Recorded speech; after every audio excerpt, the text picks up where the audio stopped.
can't buy. It resides between my eyes. Walked through the fire, came out better on the other side. See, life's like a beach if you find the sand. And right now, I feel like 100 grand. You are listening to Inspired Insider with your host, Dr. Jeremy Wise. Dr. Jeremy Wise here, founder of InspiredInsider.com, where I talk with inspirational entrepreneurs like the founders of Zapier, Atari, RX Bar, Hint Water, and many more, and how they overcome big challenges in life and business. This is part of the IRCE e-commerce mastery series, where top experts talk about what works to boost your e-commerce business. The Internet Retailer Conference and Exhibition, better known as IRCE, helps you stay ahead of your competition by bringing in some of the top e-commerce experts and companies from around the globe, including today's guest.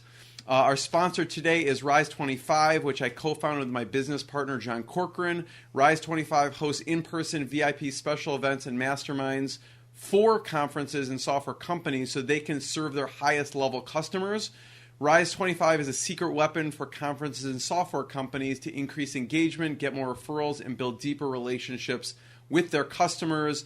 Over the past year, we have hosted events in Austin, Chicago, Santa Barbara, San Diego, New York. We want to do Italy, Tommaso, at some point. And if your company sees the value of bringing your highest level customers together to connect and collaborate, learn more and find out if your community qualifies at rise25.com.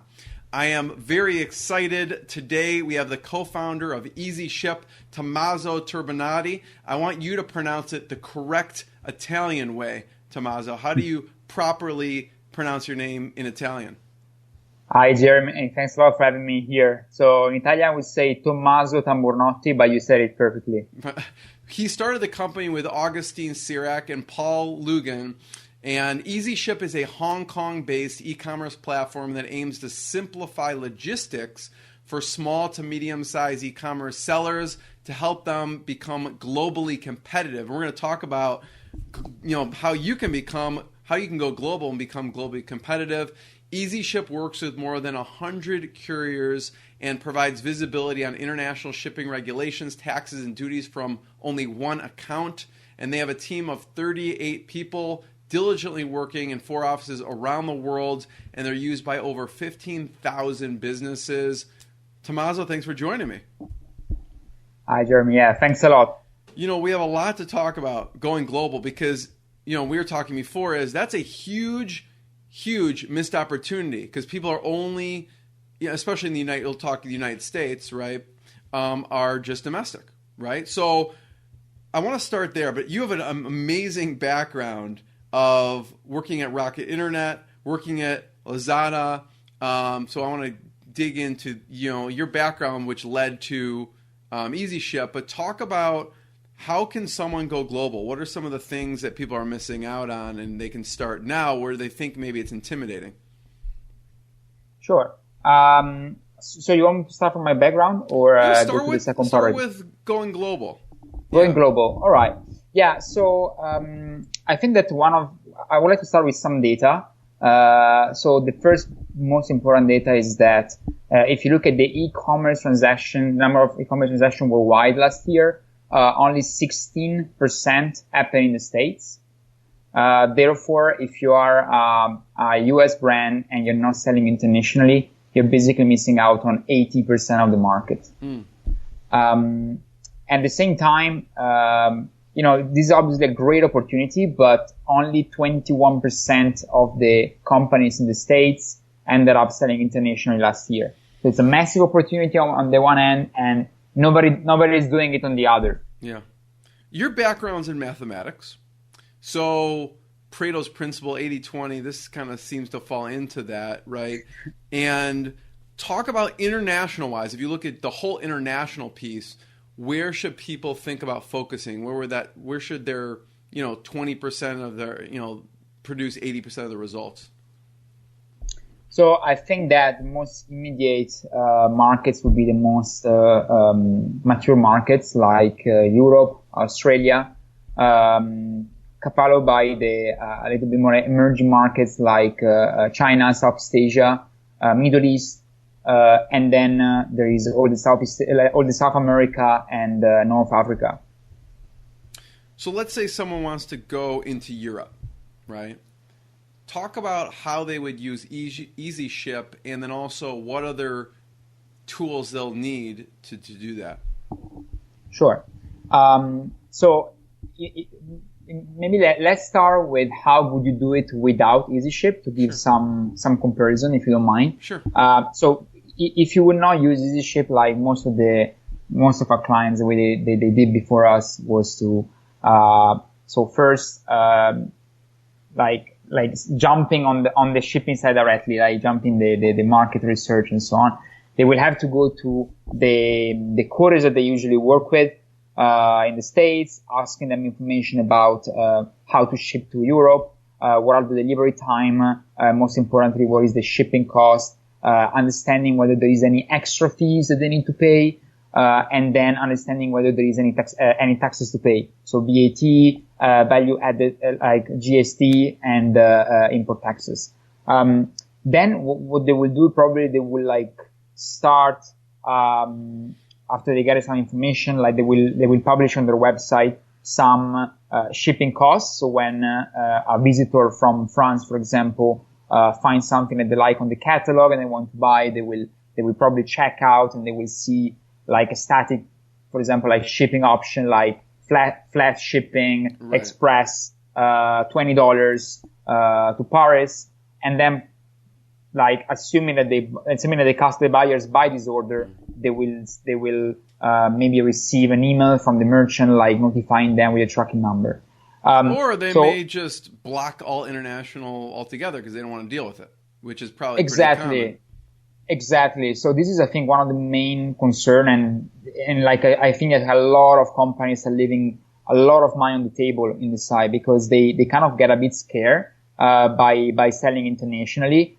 We usually see that there are four main concerns that lead to brands not selling overseas. The first one is that there are more than 400 different shipping companies in the world, so it's very hard to choose which one to use for every destination, for every kind of product. Second one is that it's really hard to have a final cost, so like a full landed cost. When you will ask the courier, they will probably give you a base shipping cost, but this base shipping cost can represent only up to 50% of the cost, because there can be so many other fees like fuel surcharge for international, storage fees, custom clearance fees, and so on. So in your mind, you think you're paying 20, and when the courier give you the bill, you ended up paying 45, right, and this can really neutralize your margin. The third problem is that it's about taxes. So every country in the world charge different taxes. So it's really hard to understand for every country what is the tax they charge. And the fourth point is about documents. So basically every country requires a different set of documents. If you don't know what are the documents that you need and you don't know how to fill it in, this may lead to probably stuck in custom forever. So when you look at this, the situation, shipping internationally is not simple at all. And I think in general, like a lot of companies hears that, like, forget it, I'm done. Yeah, it's a lot of pain, right? And so people, like, a lot of people are like, why should I do this? Like, at the end of the day, the States is a big market. Should just like go on and just sell here and I don't have any headache. But at the end of the day, I think the competition in the States is increasing a lot.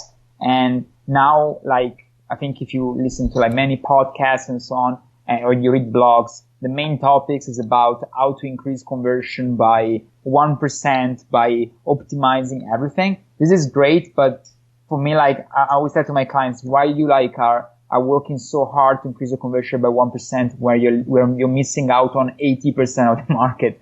So you should probably like dedicate your attentions there because there is much more upside. So that's why we basically built Easyship. We wanted to build a tool that any business, regardless of their size, you don't need to be a Fortune 500 to use us, can link to their store and basically handle international shipping like it's domestic shipping. Yes, I mean, I see the pain points that you solve, right? Which is those four things. Because there's tons of shipping companies, you don't get a final cost, and with Easyship you do. There's these taxes, there's documentation, and there's no visibility in all those things, right? And it brings it Correct. into one platform. Talk about the early on, right? Sure. When you first created it, you know, I'm sure what it looks like now is different from 2000, you know, 14. Yeah. So big time. what did it look like in the beginning? What were you trying to solve at that time? What were you hearing? So at the beginning, we were coming together with my two co-founders. We were coming from the commerce industry, more on the sales side. So we were working on in Lazada, that is the biggest e-commerce platform in Southeast Asia. That now has been bought by Alibaba for like $7 to $10 billion. And our job was actually to help companies in selling on our platform. So Lazada was like Amazon. So like we were contacting third-party brands to list on the platform. And I started working in Malaysia with them, and then I got moved to Hong Kong to build the regional marketplace team.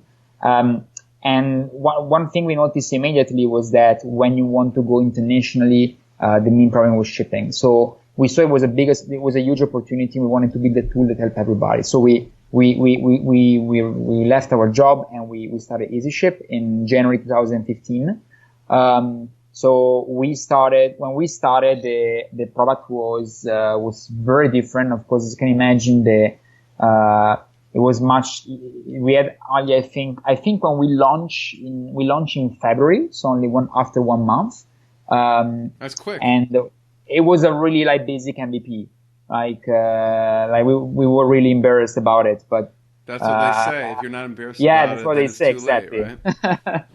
So we were definitely maybe we were a bit too early because we were really embarrassed. No, but like the tool was really ugly, but it did the job. And we had a couple of couriers only. So now we are shipping from the States, Singapore, Europe, Hong Kong, and Australia.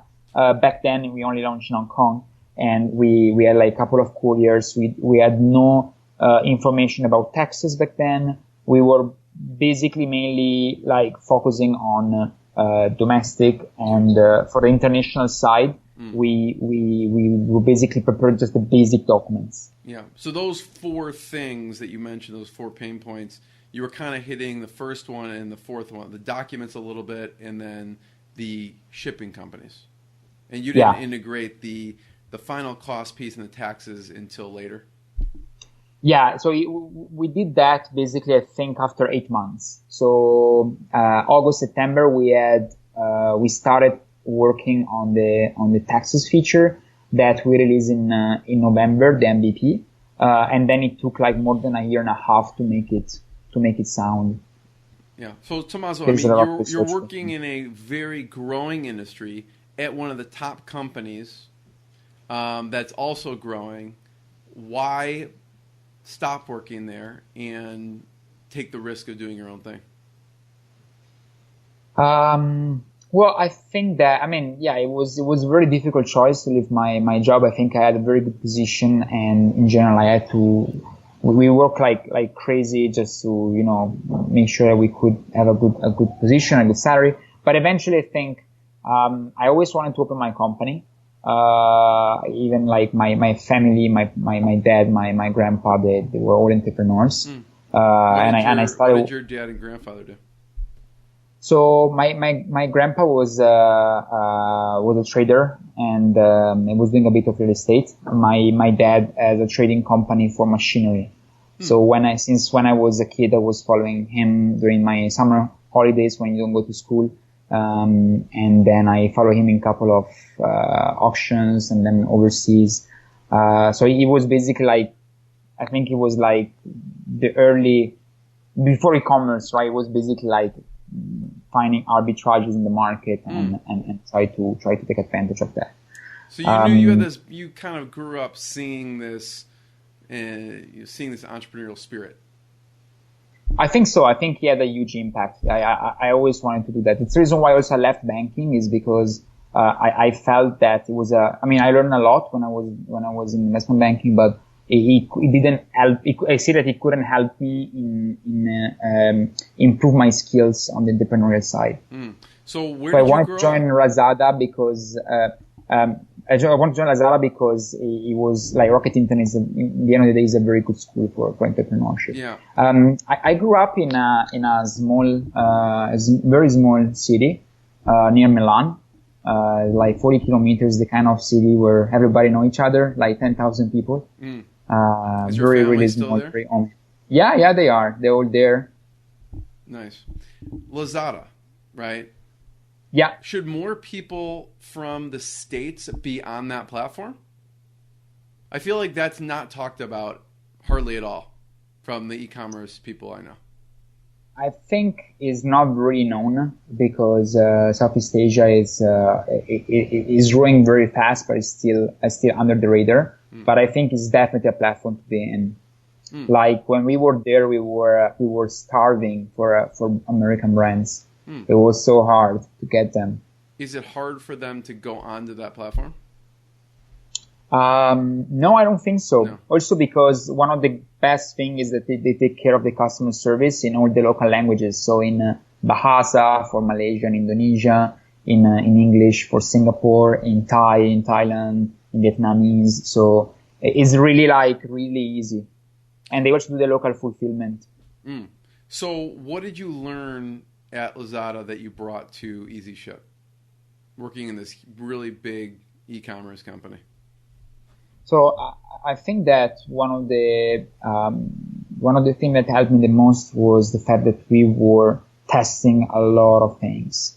Like when you look at the background of people in Lazada when we started, there were very few people with the experience in e-commerce. We were all coming from either banking or consulting.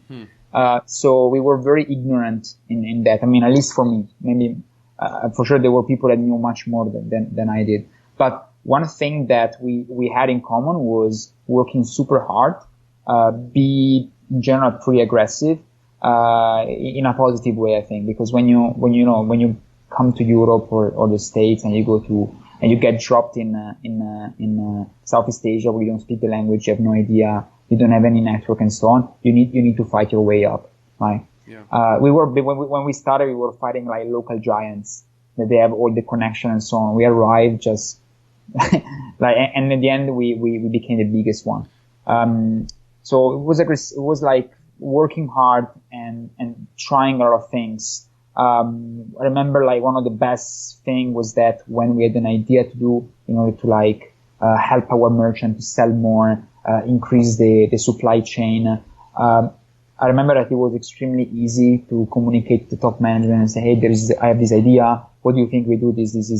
And as long as you present in a consulting way, like very fact-based, very organized, very next steps, approach, they will like give it a shot. And when I mean give it a shot, I mean really quickly, like in a couple of weeks. And they were really like always like willing to, okay, let's try, let's invest very limited, let's do it very manually. And then if we see that it works, we double down. We invest in automations and so on. If it doesn't work, we just kill it, and we will be glad that we didn't spend time in thinking how to automate something that it would have killed.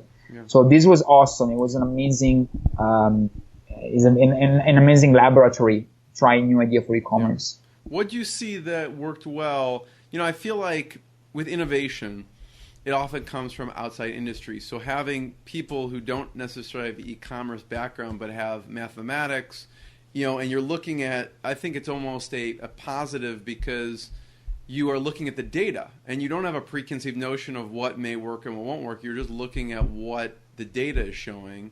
What was some of the interesting data that you saw of what was working with people selling or on that platform?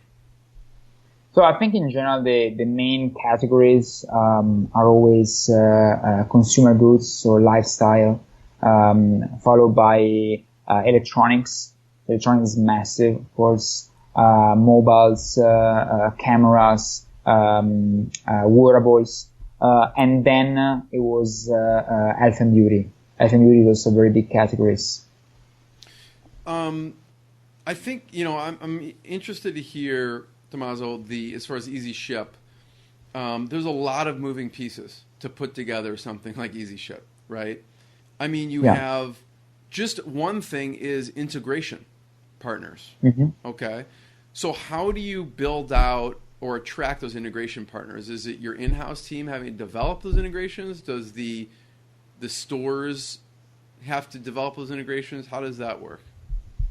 So we have our internal, we have a team in-house for development, and they focus on integration on both sides, on the courier side and on the e-commerce cart side. Yeah. So we build all this by ourselves. It's a lot of work and a lot of maintenance as well. Yeah, because if you look at the site, there's Shopify, Amazon, Groupon, and then all these other sites. I'm curious, which one is the one that was unexpected, that it was actually really popular that you had to integrate with? I mean, the Shopify and the Amazon are the obvious ones, right? Yeah. What were the ones that aren't so obvious that people were doing actually a lot of sales, so you had to build the integration? Maybe you were getting requests for it. I think WooCommerce is the one that it was not under our radar. I mean, as you said, like Shopify, Amazon, like obvious winners. But WooCommerce was the biggest surprise, I think. Nice. Any others internationally? Or are they all just in the U.S.? Like from around the globe? There are also like other international platforms, like for Latin America there is Linio. For North Africa there is Jumia. For fashion in Southeast Asia there is Zalora.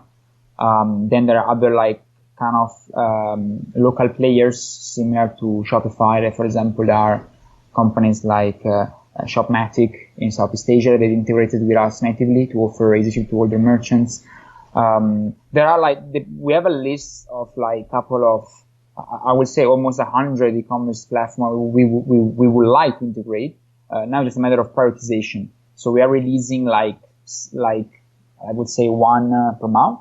For example, the latest one we released was Weebly from the States, for which we also got featured as best app of the week, and they feature a couple of our videos. There are a lot of great platforms out there.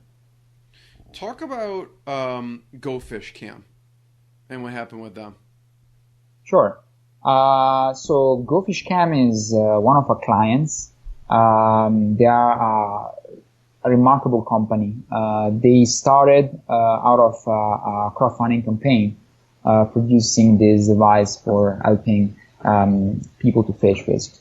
And they started fulfilling the campaign with us, and they use Easyship to ship out of the States and out of Hong Kong. And once they finish their campaign, they also ask us, okay, well, now we want to open our store on Shopify, so to be able to receive regular orders. So going out of the crowdfunding and actually do launch our business. And basically they were able to, at the beginning they were very interested in international e-commerce, but as you can imagine, it was also a bit scary. So they started out with domestic shipment, and then after they integrate our technology. And when I mean integrate our technology, I don't mean like coding 100 lines. I mean like clicking one button, because we have integration with Shopify, so it takes 1 second. And they were able to show they install our plugin to show real-time shipping rates and taxes at checkout. So whoever visitor in the world wanted to visit their website, they were able to buy. And they were able to buy choosing among the cheapest or the fastest or the best shipping option, and have full visibility on tax and duty. And I think I can't share numbers, but they have experienced some impressive growth, especially on the international side. So I think for me it's one of the best base cases I have, because it shows how you don't need to be a Fortune 500 company. Totally. And anybody can start doing international. We are a big ambassador of the importance of going global. Yeah, that's a good one. With GoFish Cam, and I'm curious. That's how they use Easyship, but a company like Method. did they use it the exact same way, or are there different use case for a company like that's bigger? I think so we provide a lot of different approaches to users, because of course every company is different, every company sells different products, every company different markets. So we have a couple of services that are more catered towards bigger companies, such as the usage of warehouses that are integrated with us. So we don't own any warehouse. We work with partners around the globe that they can do better than us, and we focus only the technology. So the biggest thing we see is when we talk to enterprise kind of accounts, companies that do 40,000-50,000 shipments a month. They also want to be able to use our partners, for example, in the Netherlands, to be able to ship domestically in Europe. Use our partners in Hong Kong and Australia to be able to ship domestically in Australia and ship all in Asia Pacific with Hong Kong. Also, other services that bigger company do that the smaller company cannot use is the so-called direct injection. So the idea is when you have, for example, a lot of orders in one region, it can be either Australia or Europe or the States. Instead of shipping one order one by one, you ship it by freight. And when this freight arrives in the destination country, all the packages inside, they get delivered, they get handed over to the local courier. So the first mile is done by freight, the last mile is done by courier. This is an option that helps them save an additional 40% from an already really discounted rates. So we offer all these really specific services. Yeah. It's kind of a la carte. Yeah. And then depending on the company, they can choose what they like. Yeah. So for example, Tommaso, Go Fish Can, right? They don't have warehouses in Australia or something like that, no. Right? So Easyship would help them kind of ship a batch of them to Australia. Do you hook them up with a specific warehouse, or how does that work specifically in that example? I think in this example, when you have orders spread worldwide, if you have less than let's say 500 pounds of items to be shipped in one region, the best way is to ship one by one, because you don't have enough weight. Yeah, because you don't have enough weight to leverage on these solutions. Yeah. These solutions are very good if you have a lot of orders to ship. If you don't do one by one, is more expensive, but it's something that you can't avoid to do. Totally. You guys have 15,000 businesses using it. That's pretty amazing. How did you get your first few though, early on? Or the first ones were door to door. So let me tell you our story. So when we started, we started our office in the industrial district of Hong Kong, next to the port. So it's where all the e-commerce happened. So imagine maybe now is a little bit changed, but probably up to 10 years ago, if you would have bought something on Amazon or eBay, about electronics or OEM, 90% chances it was being shipped from there. Because it used to be the biggest port in the world, and Hong Kong is the biggest airport in the world. So we were there, and we were talking to companies that we knew already, since we had been living in Hong Kong for some times, and then we were doing door to door. We were it was me, not speaking Chinese, going door to door with some flyers. Do you speak Chinese? And I don't, unfortunately. Oh. No. So you're going door to door. I'm picking it up, I'm learning, but right. Yeah. So yeah, we're doing door to door, and it was, as you can imagine, really frustrating, because nobody likes. What do you say? You show up. What do you do? Well, we tell them hey, can we give you a free consulting on how to save money on shipping? And they will probably say, no, get out of here. And then we were giving them and say, you know what, we can, if we just let us talk you for 5 minutes, we can give you $50 in free shipping. So worst case. And I think like, of course, a lot of people tell us like, get out of here, you weirdo. But like, other people like enough to test the product, like we're actually very interested. So we got the first clients.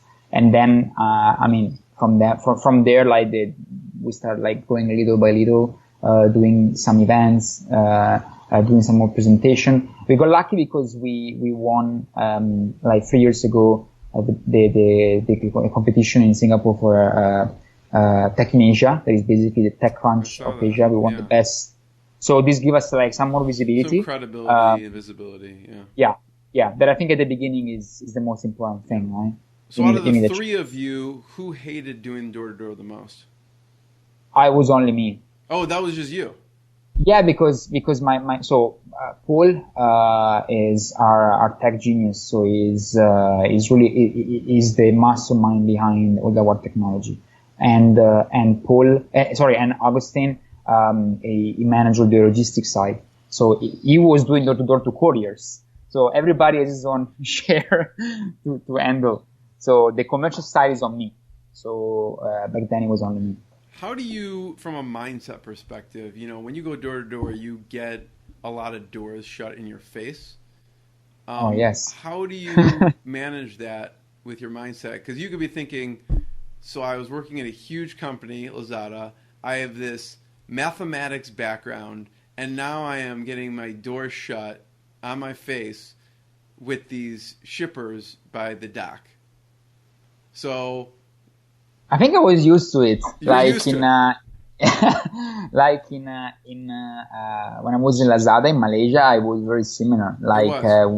I started a marketplace for them. It was the first marketplace team. Now basically 98% of the revenue are marketplace. And it was the same thing in Malaysia. So I was like doing cold calls, try to arrange meeting like desperate. I was basically doing lead generation, before 8 a.m. and, after 6 p.m. so that during the working hours, I could just like calling nonstop.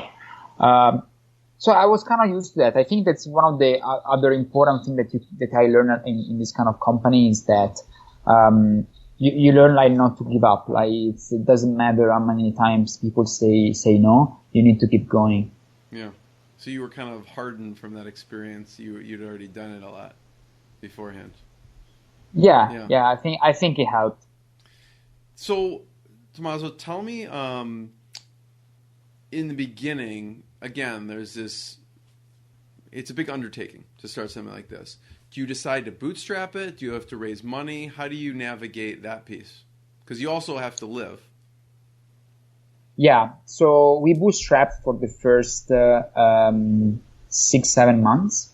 So we didn't have any salary, and we were good. It was good because we at least made money to pay for the rent of the office, and like some spare expenses. So but really otherwise, had to hustle door to door. If this is your I think it was the best thing. I think it was the best thing that happened to us, like because we really had like skin in the game, right? We didn't even have a salary, so the first thing was like, okay, we need to build a track record to then fundraise, because then when we fundraise, at least we can pay us like a minimum salary at least to survive. And so we did that. Also, Paul is also a family. He has a wife, he has a kid. Augustin was getting married, so I think for them it was also easier than for me. Oh, sorry, more difficult than for me. Right, totally. Yeah. So after 7 months, we raised our first seed round, and then like things started to move a little bit more. We started hiring people. And this was of course like the beginning, because at least we could like have a bit more of structure. Was that raising that seed round easy, hard? How was that process? I think it was hard. Yeah. Like, I don't know. I mean, I think it's always hard. You can always find money, but not always find money, but you can find money, but it's difficult to find money from the people that you want or from the people that you think you can add something to the business. Level. Yeah. Yeah. So you get an influx of money to grow the business. Who do you hire first? we hired tech people, More developers. more developers, because we realized that, so we always wanted to build something that is like completely automated. And the better the technology is, the better I could sell it, or the better marketing I can do. So we only hire developers. It was basically like we started getting like 7 developers. It was only me on commercial, and it was only Augustin on operation. It was the most important thing. So you're going door to door, you're hustling, you're getting customers. What point do you hit your first big customer, big milestone customer? I think it took like 8-9 months. 8-9 months, yeah. And yeah, it was incredible. Like I like it was really like a turning point, because since then we also started getting more recognition around, and it was a big, I think it was what the team needed, because, you know, at the beginning you keep working, just believing that it makes sense, but if you don't get some recognition and some validation in a decent time, you know, it's human nature to start like questioning if you're actually doing the right thing, right? Yeah, so, totally. Yeah. So I'm very lucky, because we had like some amazing people at Easyship, like really motivated, they like work around the clock, and when there is like some deadline or something to do, like they will just make it happen. Like they are extremely motivated. So now, then it was door to door. Now it seems to be more speaking, more going to events where people find out about you. What conferences do you like to go to? So I think we started going to conferences really like this year, because for the first 3 years, we only focused on product. We were like living in the office. So I think this year, CES is a conference that I like a lot, in Vegas. That's huge. Yeah, it's incredible. It's really big. I think it's the biggest conference they ever held in Vegas over the year. Then Shop Talk is another conference that we attended recently. I think it was really interesting, very targeted. And then we're gonna be at IRCE next month, and also at the Magento conference, Magento Imagine in Vegas. It's gonna be the 23rd, 25th of April. Yeah. Then I think there are other kind of conferences around the world. There is Seamless in Singapore. There is Retail Global in Australia. Yep. So these are, I think, great places to keep up to date the current trends. Yeah. Phil Leahy runs Retail Global. I've heard they run a great conference. I actually met him today. Oh, today? In person? Yeah, I met him today at a conference. Yeah, in person at a conference. Is it Global Sources? Yeah, I was there as a speaker. Oh, you were speaking? Okay. Did you see who I know too there? Chad Rubin is there. I don't know if you met him. And Eddie Levine. Both of them were speaking at it also. I don't know if you met them. Yeah. No, unfortunately I didn't. Okay. So, you know, Tommaso, Easyship. How did you get the domain? Is that taken? That does not seem like it's oh yeah, I'm just going to search GoDaddy and it's available. No, we started with Go Easyship. Go Easyship, okay. Yeah, and it was amazing, because people for the first 2 years and a half, when we were calling them, they were like, yeah, I'm having a meeting with Go Easy. So, like, that's where we realized that if we wanted to keep this name, we had to buy the domain, otherwise our branding was non-existing. The people were calling Go Easy, others were calling us Easyship, others were calling us Go Easy Ship. So, and then like we bought the domain. It was obviously expensive, but nothing prohibitive. Really? I think I think it was like less than 15,000 US, 15. Wow, I'm surprised. Yeah, I mean, since obviously there's a lot of money, but I would say it'd be at least like $50,000. I think it was around that amount of money, but then it went down a bit. We negotiated like, I think already what they sold it for was already good money for them, so it wasn't hard to go down compared to what they paid for. At what point in the business do you decide to invest in something like that? How far into? It was last year. It was last year in August. So we waited basically for 3 years. Okay. At the beginning, we think it was important, but we didn't feel to spend that amount of money on a domain. Totally. Then we started getting like a lot of, not a lot, but like some significant percentage of our traffic comes from organic and direct. So we said, okay, if you want to do it, we need to do it now. Totally. So we did it. I love it. Great domain. What's the future of Easyship? What are you working on now for the future? That's not top secret. So let's make it an Inspire Insider scoop. So we just launched Australia. Actually, we didn't announce it yet when we launched it like 4 days ago. So basically, because we started getting like a lot of clients from there, and we were kind of tired of saying no, we are not there. Yeah. So we launched. And then I think we're working to launch Canada soon. So we're getting a lot of traction from the States. A lot of companies are using us there, and more like Canadian businesses are asking for it. So given the proximity of the market I think is a no-brainer to launch there. So we should expect to be live there in a couple of months. Was there any one market, Tommaso, that was harder from a technology standpoint, to execute on? I think Australia was pretty complex. It was.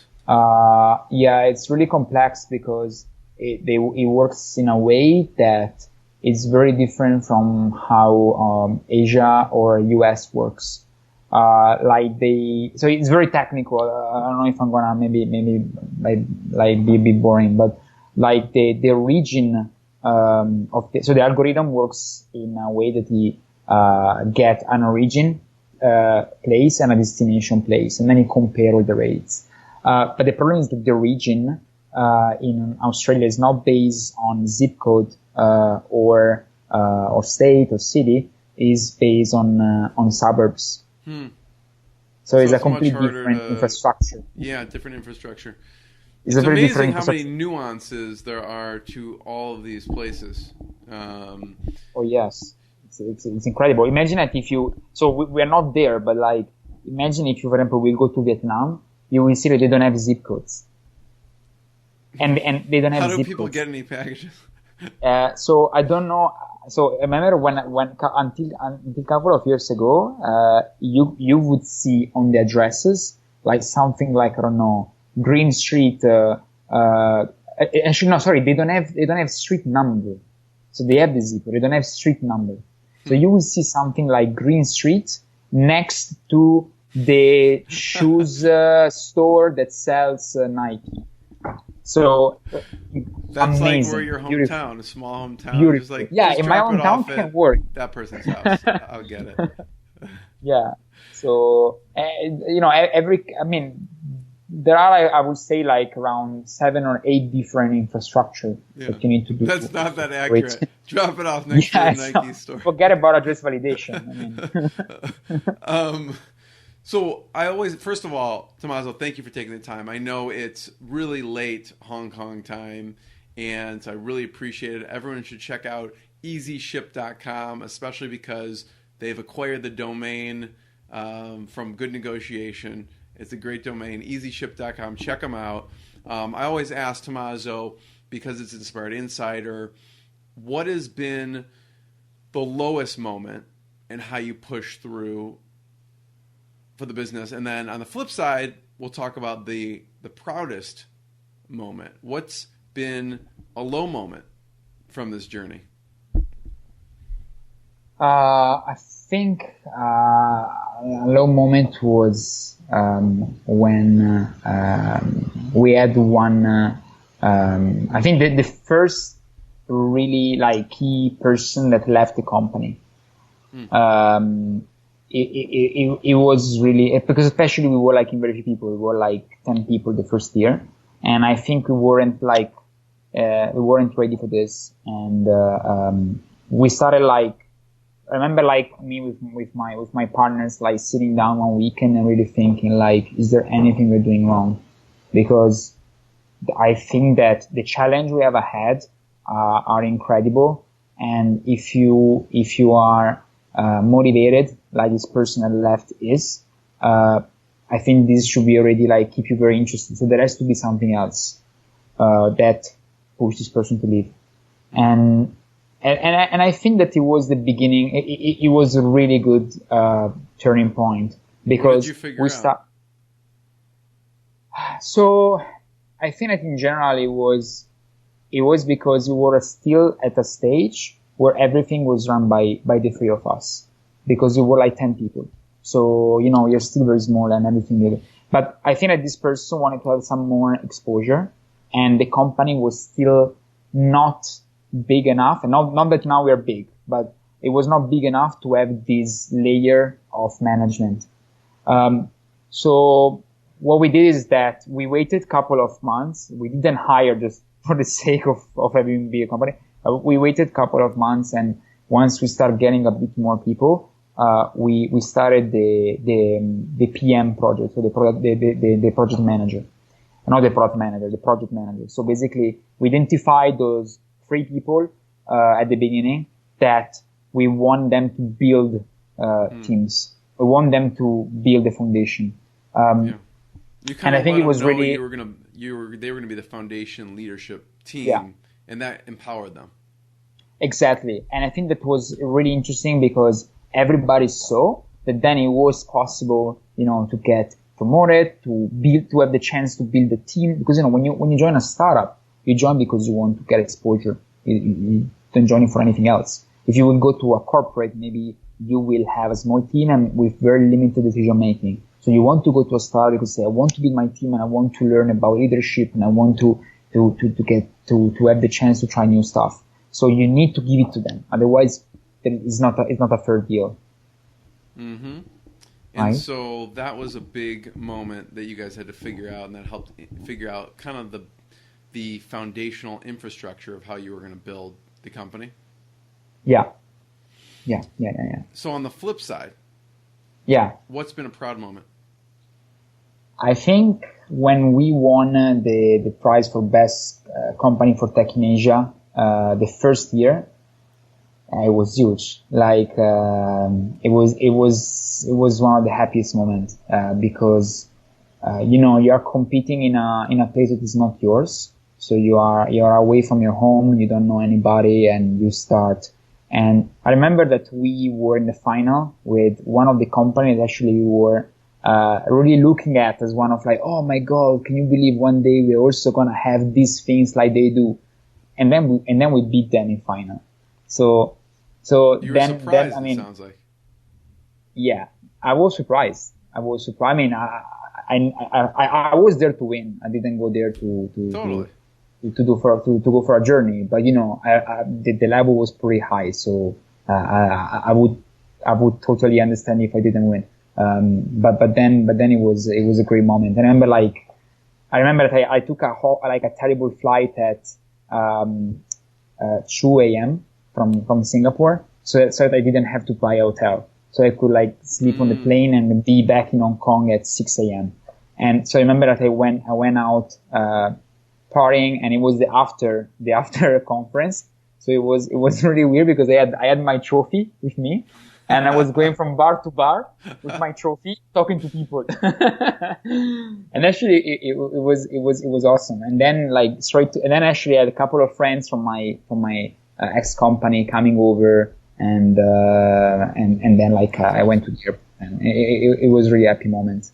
I think that in general, for everybody, obviously not just us, when even now you try 100 things and 80 don't work, so you need to live for that 1 out of 100 that is working very well, and you need to be able to celebrate that. Otherwise, there is no point in what you're doing. Totally. Yeah. No? oftentimes we just don't celebrate those wins when they come. Yeah. Yeah, we do the same thing. I think like for example, when we launched Australia, we had like some pizza at the office, we had like a bottle of wine, that's it. And then actually the next morning we're like, guys, we screwed up last night. We should have like celebrated more. You know, you don't open a country every day, you know. Right. I mean, there's been so much work behind. If you forget to celebrate, there is no point. Yeah. Yeah. I love that. It was like you carrying around the World Cup trophy from bar to bar. Right? It's still and now it's at the office. Right. Next time if you come into Hong Kong, we see that. All right, definitely. I want a picture with it. I want to drink beer out of it. We drink out of that. Yeah. Tommaso, thank you so much. Everyone go to easyship.com. If you're going to any of these conferences, check out Easyship. Go up and say hello. And Tommaso, thanks again. Jeremy, thanks a lot. It was an amazing conversation. Yeah, likewise. Thank you very much. Let me know when you come to Hong Kong. I will let you know when I come to New York. Well, I'm going to see you in Chicago in a month and a half. There. So yeah, and if you pass by New York, let me know. We can visit our office there in Dumbo, in Brooklyn. Definitely. Excellent.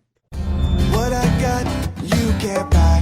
It resides between my eyes. Walked through the fire, came out better on the other side. See, life's like a beach if you find the sailing right now. I'm feeling like 100 grand.